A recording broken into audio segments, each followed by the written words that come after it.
Enjoy your अनर्थस। तो हमारे जितने भी अनर्थ है ये सबको हम भोग करते हैं। संसार में काम, क्रोध, लोभ, मद, मोह, माश्चर्य, ये जितना भी हमारा अनर्थ है इसको हम आस्वादन करने के लिए संसार पे आए हुए हैं। लेकिन ये संसार पे हम जितना भी इसको भोग करने की प्रयास करेंगे ये आग और जलता रहेगा और जलता रहेगा। ये ऐसा आग है, ये जलेगा, कहीं बुझेगा नहीं। और खासकर ये जितने भी भक्त नहीं बने, कृष्ण भक्त नहीं बने, ये तो जल ही रहे हैं। लेकिन जो भक्त बन गए वो भी जल रहे हैं। इसलिए दोनों को ये ख्याल रखना पड़ेगा कि अनर्थों से कैसे दूर जाए। पाप करने से अनर्थ आता है, पुण्य करने से अनर्थ आता है, भक्ति में भी गड़बड़ी करते हैं तो उससे भी अनर्थ आता है। तो ऐसे बहुत प्रकारों के अनर्थ है। पापों की जो अनर्थ है ये तो संसार में हमको और पाप करने के लिए प्रवृत्त कराएगा, और ये और पाप करते करते हमको नशा आ जाता है। नशा, भौतिक नशा चढ़ जाता है। काम, क्रोध, लोभ, मद, मोह, मात्सर्य, भौतिक नशा है। नशा ये जलता रहेगा, जलता रहेगा, जलता रहेगा। और ये पुण्य का भी नशा होता है। पुण्य का नशा क्या होता है? पुण्य करने से हमको बहुत प्रसिद्धि मिलता है, धन, जन, सुंदरी, प्रतिष्ठा, ये बहुत मिलता है। बहुत धन होगा हमारे पास, बहुत सुंदर होंगे हम, बहुत अच्छा गा सकते हैं, बहुत अच्छा बोल सकते हैं, बहुत अच्छा दूसरे को अट्रैक्ट कर सकते हैं, बहुत अच्छा धन कमा सकते हैं, नौकरी छोकरी सब कुछ बहुत मिलेगा आपको। आप राजा बन जाएंगे, बड़े बड़े कंपनी में बड़े बड़े मालिक बन जाएंगे, आप पूरे दुनिया की मालिक बन सकते हैं। तो ये पुण्य का अनर्थ है। अनर्थ, अनर्थ। तो अनर्थों से दूर निकलना है हमको, अनर्थों से बाहर आना है। क्योंकि ये हमको संतुष्ट नहीं कर सकता, ये संतुष्टि हमको नहीं दे सकता। क्यों? क्योंकि संतुष्टि अनर्थों से नहीं आता, परमानंद से आता है। परमानंद ये परम अनर्थ है। तो परम अनर्थ से हमको नहीं मिलने वाला है कुछ शांति, संतुष्टि नहीं मिलने वाला।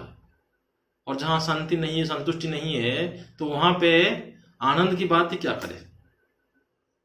जो परम सुख है, परमानंद है, उसके क्या बात करें हम? तो ये तो और ऊपर की बात है। ब्रह्मभूत पसनातन सुचेतन सम सर्वेश भूतेषु मद्भक्ति लभते पराम। तो तब जाके भक्ति में हम आगे बढ़ेंगे जब हम पहले संतुष्ट हो जाएंगे, शांति प्राप्त करेंगे, तब जाके हम आनंद के पथ में और आगे बढ़ते जाएंगे, बढ़ते जाएंगे। जब हम परेशान होंगे अनर्थों से, भौतिक नशा में परेशान होंगे, हम लग रहा होगा हम बहुत बड़े बन गए, बहुत बड़े बन गए, बहुत प्रसिद्ध बन गए। भगवान का जितना भी षड ऐश्वर्य है, ये षड ऐश्वर्य को हम भोगना चाहते हैं, हम धारण करना चाहते हैं। तो भगवान के षड ऐश्वर्य इतने नशे में हमको ले आते हैं, क्योंकि हम सब भगवान से लड़ाई करते हैं, भगवान से हमारा दुश्मनी है, भगवान कृष्ण से हमारा दुश्मनी है, हम कंपटीशन उनसे ही करते हैं। तो इसलिए जितना भी नशा है ये हम भगवान से लगाना चाह रहे हैं। तो नशे से बाहर आइए। भक्ति करने से भी आपको प्रतिष्ठा आता है, धन आता है, जन आता है, सब कुछ आपको आकर्षित होंगे। धन, जन, सुंदरी, प्रतिष्ठा, ये सबसे बाहर निकलने के लिए चैतन्य आप ना धनम न जनम न सुंदरी कविताम न जगदीश कामय मम जन्मानि जन्मानि सर्वभवतार भक्ति रहे तो कित्वय। चैतन्य आप लोगों को क्या बोले हैं कि ये अनर्थों से बाहर आए, ये भक्ति के पथ में भी आएगा, और बाहर की बातें क्या करे। तो ये हमारे लिए स्टम्बलिंग ब्लॉक्स है, हमारे लिए ये परीक्षा है, परीक्षा की घड़ी है। तो इसलिए परीक्षा में ये दलदल में मत फंसिए आप। एक बार कोई दलदल में फंस गया, जिसको एक बार नशा आ गया इसका, वो छोड़ने में बहुत मुश्किल हो जाएगा, बहुत मुश्किल हो जाएगा। क्योंकि सटल एंजॉयमेंट बहुत सूक्ष्म है।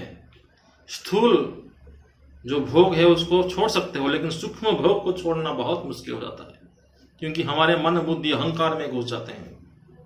ये शरीर के जो भोग है उसको आप थोड़ा थोड़ा त्याग भी कर सकते हैं, लेकिन जब मन, बुद्धि, अहंकार में घुस जाता है कोई भोग वस्तु, संसार को भोग करने के लिए जो आनंद है, उसको निकालना मुश्किल होता है, बहुत मुश्किल। उसके लिए बहुत साधन भजन, बहुत प्रयास करना पड़ेगा।